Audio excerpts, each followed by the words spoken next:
effort is being made to get Bengaluru to shirk off the tag of being the most congested city. And many critics have spoken about how various roads in Bengaluru, especially the outer ring road, is so severely congested, and IT companies they've been working with the traffic police, the government has been working with several other agencies. But an important project that will alleviate Bengaluru's traffic is the Bengaluru Business Corridor. Now, there'll be two phases for this, the two PRRs for this, and we'll be getting to know more about this and how not only will this help Bengaluru and its traffic, but also bring in a lot more investments and make Bengaluru, it's already a global city, but a more competitive global city. Thank you so much for talking to us here at CNN News 18. I'm joined by the chairman of Bengaluru Business Corridor, Mr. LK Atheeq. Sir, this where we stand here is one of the areas where we're going to see BBC, as you call it, as the pet project that you're working on. Tell us more about this. 117 kilometers, but how is this going to help Bengaluru? The peripheral ring road around Bangalore city of 117 kilometers was planned long back. In fact, the road, they started notifying land acquisition in 2005, 2006, 2007. So the idea was that you divert the traffic that doesn't have to enter the city on important junctions, and so that the city remains decongested. So that was the thought behind it. But unfortunately, for various reasons, the project, even though it was notified almost 20 years ago, has not taken off because of land acquisition costs, because of financing challenges, etc. So now we are at a stage where we are ready to pay the farmers, acquire the land, and start building the project. So this is a very important project for Bangalore city. This is going to decongest Bangalore because it's going to divert traffic which is going towards Chennai, it's going towards Hyderabad, one that goes towards Mysore, Ramnagara, etc. They can go through the peripheral ring road. They don't have to come into the city. So that way, the current load on the outer ring road, current load on the Hebbal junction and the Gaurganta Pal across, etc., is likely to come down and decongest Bangalore. Apart from that, this will also pave way for planned development around this road in order to provide better commercial real estate as well as residential real estate, and therefore we call it the Bangalore Business Corridor. Questions on that. One, you said in terms of connecting the ORR as well, because that's where we are seeing pressure points and pain points in Bengaluru. These two peripheral ring roads that are going to come across. The first one, the project is expected to kickstart somewhere next year in March, around 2026. So what is the timeline that you're giving, sir, for this? When will actually Bangaloreans be able to start using this and say that they can drive through this world-class road that you're building? The land acquisition is a very complicated and complex process here because it was notified long back. Farmers are very unhappy, and then they are impatient, restless, for good reason, because we have notified the land for 20 years and we have not acquired. Yeah. So this has caused a lot of heartburn and injustice to farmers. Yes. But I think at some point of time we need to take it forward and correct those mistakes and start acquiring the land. Yes. So we are in the process of now offering a package deal to the farmers. We have worked out 5 different options. Yeah. And sometime in March, April, the agency should come on board. And from there, anywhere between 24 to 30 months. 24 to 30 months we will give for completion.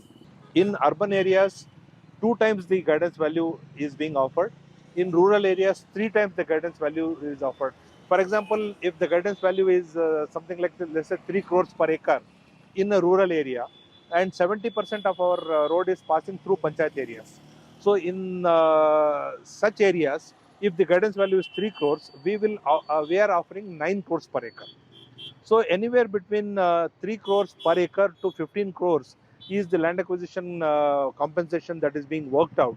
And land acquisition compensation is different for different villages. So if I may ask you, where we are standing right now is also an important area because this is where we are going to see it cross over. Just for our viewers to understand, are we going to see a loop coming overground, underground? How does this work? If you can just have an idea of around this area? We are in Rajankunte area largely. Yeah, we have come from Yelahanka and we are on the Dodbalapur highway. So the peripheral ring road, which is coming from Tumakuru Road, near the Bengaluru International Exhibition Center, BIC, near Madhavara. From there it will come all the way to here, and here it will intersect this Dodbalapur Road. At the Dodbalapur Road, actually it is going underpass.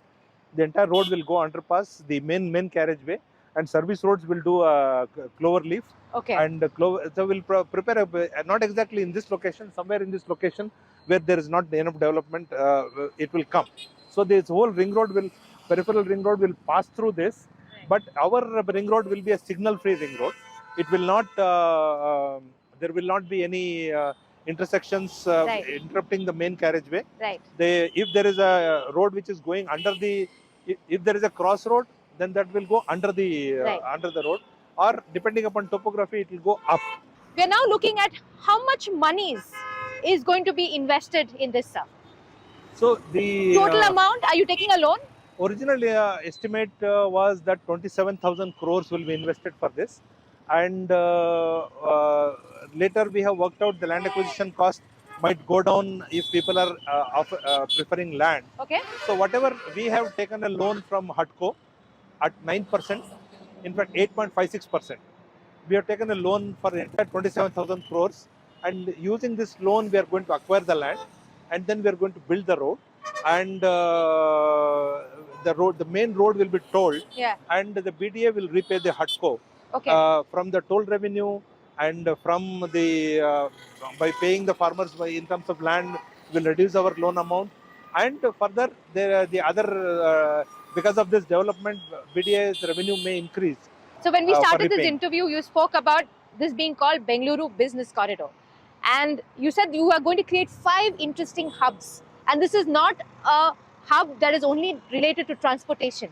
You're looking at other investments also coming. That is why it's a business corridor. So what is it that you have planned in these 5, and which are these 5 areas?